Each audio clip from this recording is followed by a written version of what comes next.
เลี้ยงหมูลาดสายพันธุ์พื้นเมืองพี่น้องมีโอกาสมีเวลาเขาก็ปล่อยมันออกมาให้มันอยู่กินแบบธรรมชาติจุดกินหากไม้ใบหญ้ากลายเป็นหมูอารมณ์ดี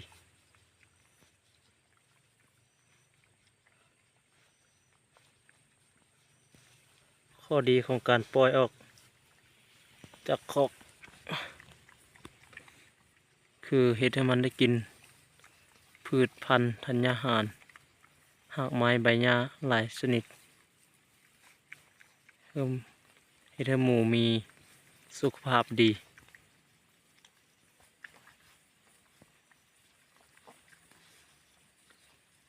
นอกจากสุขภาพดีก็เฮ็ดให้มันได้ผ่อนคลายอารมณ์กลายเป็นหมูอารมณ์ดีเนาะข้อเสียก็คือมันจะไปไกลกรณีเขาปล่อยเป็นเวลาโดนแล้วก็จะไปเข้าสวนทำลายพืชผลของคนอื่นแล้วก็เฮ็ดให้มันบางทีเฮ็ดให้มันจะหากินไปน้ำป่าเลยแล้วบ่กลับมาก็มีมันข้อเสียเนี่ยอะไรก็อย่าเนาะพี่น้องเนาะฝากกดไลค์กดแชร์และกดติดตามได้เด้อช่อง YouTube อยู่ง่ายกินง่าย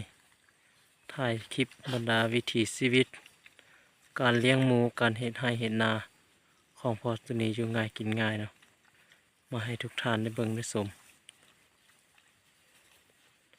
ทั้งให้สำหรับมื้อนี้ปล่อยมันออกมาดูดกินหากไม้ใบหญ้า